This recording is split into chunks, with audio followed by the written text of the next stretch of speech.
نحمدہ ونصلی علی رسولہ الکریم اما بعد فاعوذ باللہ من الشیطان الرجیم بسم اللہ الرحمن الرحیم اللہم رب اشرح لی صدری ویسر لی امری واحلل عقدۃ من لسانی یفقہوا قولی آمین۔ سورۃ رعد۔ سورۃ الرعد مبارکہ قرآن پاک کی ترتیب کے لحاظ سے 13ویں سورہ ہے۔ اس کی آیات کی تعداد 43 ہے اور اس کے 6 رکوع ہیں۔ حضرت ابن عباس رضی اللہ عنہ سے روایت ہے کہ یہ ایک مکی سورہ ہے۔ سورہ مبارکہ کے مضامین سے پتہ چلتا ہے کہ اس میں تکوینی انداز میں گفتگو کی گئی ہے، یعنی ایک چیز بیان کرنے کے بعد اس کی مخالف چیز بیان کی گئی۔ سورہ مبارکہ کا آغاز اس بیان سے ہوا کہ قرآن کریم کلام الہی ہے۔ اس کے بعد اللہ تعالیٰ کی وحدانیت، اس کی عظمت و کبریائی، اس کی قدرت کاملہ اور حکمت کو ایسی روشن و ناقابل انکار تکوینی آیات سے ثابت کیا گیا جس کا انکار فقط وہی بد نصیب کر سکتا ہے جس نے عقل کا چراغ بجھا دیا ہو۔ سر پر آسمان، نیچے زمین، آسمان پر سورج اور چاند، زمین پر پہاڑ اور دریا، ہر قسم کے پھلوں میں دو دو جوڑے، رات کے ساتھ دن، ان سب میں نشانیاں ہیں ان کے لیے جو غور و فکر کرتے ہیں۔ کہیں شاداب کھیت ہیں تو کہیں باغات پھلوں سے لدے ہوئے۔ زمین ایک، پانی ایک، لیکن اس زمین سے جو پھل پھول اگتے ہیں وہ اپنے رنگ و بو میں، اپنے ذائقے اور تاثیر میں ایک دوسرے کے بالکل مختلف ہوتے ہیں۔ سبحان اللہ! یہ رنگا رنگ قسمیں کہاں سے آئیں؟ کیا کوئی عقل مند اس ذات کریم کا انکار کر سکتا ہے جس کی قدرت کی نشانیاں چاروں طرف ہیں؟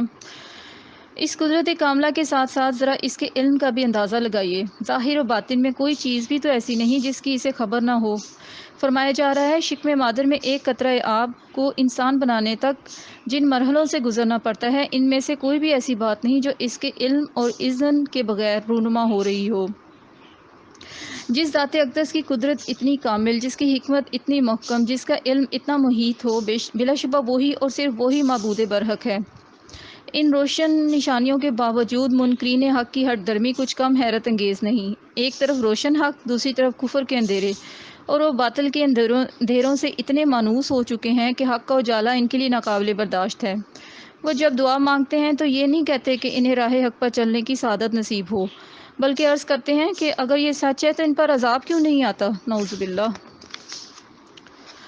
رحمت خداوندی فوراً مواخذہ نہیں کرتی، بلکہ انہیں مزید سوچنے اور سمجھنے اور حق قبول کرنے کی مہلت دی جاتی ہے۔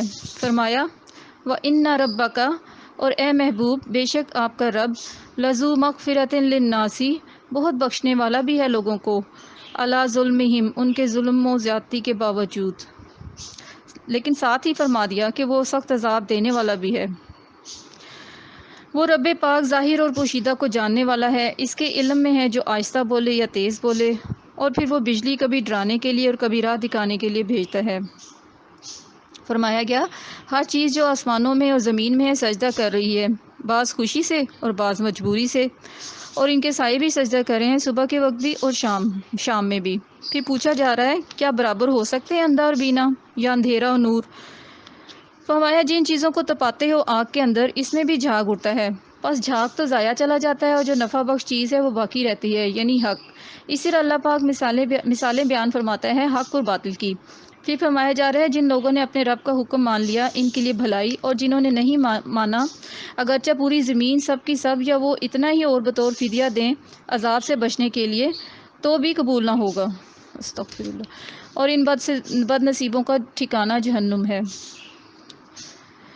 اللہ پاک فرما رہے ہیں نصیحت وہی قبول کرتے ہیں جو عقل مند ہیں اور جو اپنے عہد پورے کرتے ہیں اور جو جوڑتے ہیں اسے جسے جوڑنے کا اللہ پاک نے حکم دیا ہے، اور جو ڈرتے رہتے ہیں رب کریم سے اور سخت حساب سے، اور جو مشکلات میں صبر کرتے ہیں اپنے رب کریم کی خوشی کے لیے، اور صحیح نماز ادا کرتے ہیں اور خرچ کرتے ہیں اپنے مال کو پوشیدہ اور اعلانیہ، اور برائی کرنے کے بعد نیکی سے اسے مٹاتے ہیں، اور انہی لوگوں کے لیے جنتیں ہیں۔ آگے بیان کیا گیا ہے کہ ان سب کے الٹ وہ لوگ ہیں جو توڑتے ہیں اللہ کے وعدے کو، رشتوں کو کاٹتے ہیں جس کا حکم اللہ پاک نے دیا جوڑنے کو، اور فتنہ و فساد کرتے ہیں زمین میں، ان پر ہی لعنت ہے اور ان کے لیے برا گھر ہے۔ فرمایا اللہ تعالیٰ ہی ہے جو کشادہ روزی دیتا ہے یا تنگ روزی جسے چاہتا ہے۔ اب کافر پوچھتے ہیں کہ کیوں نہیں اتاری گئی کوئی نشانی ان کے رب کی طرف سے؟ آپ صلی اللہ علیہ وآلہ وسلم فرمائیے نشانیاں تو بہت ہیں، لیکن ایسی بات وہی کر سکتا ہے جو گمراہ ہو، اور اللہ تعالیٰ جسے چاہتا ہے گمراہ کرتا ہے یا رہنمائی فرماتا ہے اپنی بارگاہ سے جو صدقے دل سے رجوع کرتا ہے۔ بہت خوبصورت آیت ہے آگے کہ الا بذکر اللہ تطمئن القلوب، یعنی اللہ تعالیٰ کی یاد سے ہی دل مطمئن ہوتے ہیں۔ سبحان اللہ۔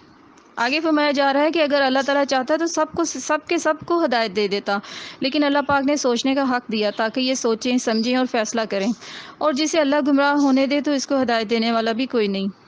نعوذ باللہ۔ آخری میں یہ فرما کر بات ختم کی کہ اے محبوب صلی اللہ علیہ وآلہ وسلم، میں نے آپ کو رسالت کا منصب بخشا ہے تاکہ اندھیروں میں بھٹکتی انسانیت کو شاہراہ ہدایت پر گامزن کر دیں۔ زبان آپ کی لیکن بات میری ہے، قدم آپ اٹھاتے ہیں توفیق میں بخشتا ہوں۔ سبحان اللہ۔ منکرین حق کے شروع گوگا کو خاطر میں نہ لاتے ہوئے آپ اپنے فرض رسالت کی ادائیگی میں سرگرم رہیں۔ آپ کی صداقت اور رسالت کا میں خود گواہ کافی ہوں، اور وہ لوگ بھی گواہ ہیں جن کے دل نور حق سے منور ہیں۔ سبحان اللہ۔ اللہ پاک سے دعا ہے کہ ہمیں حق سچ سمجھنے کی توفیق عطا فرمائیں، آمین، اور حق بات کہنے کی توفیق عطا فرمائیں، آمین، بحق سید المرسلین محمد مصطفیٰ صلی اللہ علیہ وآلہ وسلم۔